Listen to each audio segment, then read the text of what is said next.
എന്നോട് ആരും സംസാരിക്കാറില്ല. എനിക്ക് വിളിക്കാനൊന്നും ആരുമില്ല. എന്നെ ആർക്കും ഇഷ്ടമല്ല. ഇതുപോലെ സെന്റി ഡയലോഗ്സ് അടിച്ച് കൂട്ടുകൂടി അവസാനം 8ന്റെ പണി തന്നിട്ട് പോയിട്ടുള്ള ഫ്രണ്ട്സ് ഉണ്ടോ നിങ്ങൾക്ക്? പണ്ട് എന്റെ കുറച്ച് ലോല ഹൃദയമായതുകൊണ്ട് സെന്റി ഫ്രണ്ട്സ് എന്റെ ഒരു വീക്ക്നെസ് ആയിരുന്നു. ആദ്യമൊക്കെ ഇവരുടെ അടുത്ത് സംസാരിക്കുമ്പോൾ ഇവർ ഭയങ്കര സ്നേഹത്തിലൊക്കെ ആയിരിക്കും നമ്മളോട് സംസാരിക്കുന്നത്. നമ്മൾ വിചാരിക്കും ഇത്രയും തങ്കപ്പെട്ട മനുഷ്യർ വേറെ ഇല്ല എന്ന്.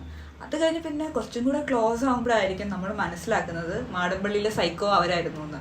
അല്ലെങ്കിൽ നമ്മളൊന്ന് ലോജിക്കലി തിങ്ക് ചെയ്ത് നോക്കുമ്പോൾ ഒരാളുടെ അടുത്ത് ബാക്കിയുള്ളവരൊക്കെ ഇങ്ങനെ സംസാരിക്കാതിരിക്കണമെങ്കിൽ ഒന്നില്ലെങ്കിൽ ആൾക്ക് എന്തെങ്കിലും സോഷ്യൽ ആൻസൈറ്റിയോ അല്ലെങ്കിൽ ആൾക്കാരുടെ അടുത്ത് ഇന്ററാക്ട് ചെയ്യാൻ എന്തെങ്കിലും ബുദ്ധിമുട്ടുള്ളതുകൊണ്ടായിരിക്കാം. അതല്ലെങ്കിൽ അവന്റെ കയ്യിരിപ്പ് അത്രയും മോശമായതുകൊണ്ടായിരിക്കാം ആൾക്കാർ അയാളുടെ അടുത്ത് ഒരു ഡിസ്റ്റൻസ് കീപ്പ് ചെയ്യുന്നത്. ഇങ്ങനത്തെ കാര്യങ്ങളൊന്നും ആലോചിച്ച് നോക്കാതെ അവരുടെ സെന്റിമെന്റ്സിൽ ഞാൻ വീണ് പോയെന്നുള്ളതാണ് സത്യം.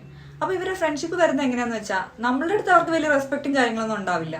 പക്ഷെ അതേസമയം നമ്മൾ അവരെപ്പോഴും റെസ്പെക്ട് ചെയ്തുകൊണ്ടിരിക്കണം, അവർ പറയുന്ന കാര്യങ്ങൾ കേട്ടോണ്ടിരിക്കണം, അംഗീകരിക്കണം. എന്നാൽ നമ്മൾ പറയുന്ന കാര്യങ്ങൾ കേൾക്കാൻ പോലും അവർക്ക് വലിയ ഇൻട്രസ്റ്റ് ഉണ്ടായിരിക്കില്ല. ഈ പ്രശ്നങ്ങളൊക്കെ കൊണ്ട് നമ്മൾ അവരുടെ ഫ്രണ്ട്ഷിപ്പ് ബ്രേക്ക് ചെയ്ത് എപ്പോഴെങ്കിലും പുറത്തോട്ട് വരാൻ ട്രൈ ചെയ്യുമ്പോൾ അവർ പിന്നെ ആ സെന്റിമെന്റ്സ് കൊണ്ട് വരും.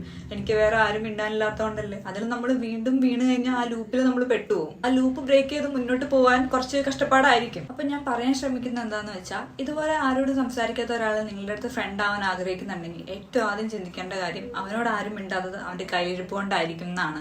പിന്നെ എല്ലാവരുടെ അടുത്തും ക്ലോസ് ആവുന്നതിന് മുമ്പ് ഒരു ചെറിയ ബാക്ക്ഗ്രൗണ്ട് ചെക്ക് നടത്തുന്നത് വളരെ നല്ല കാര്യമാണ്.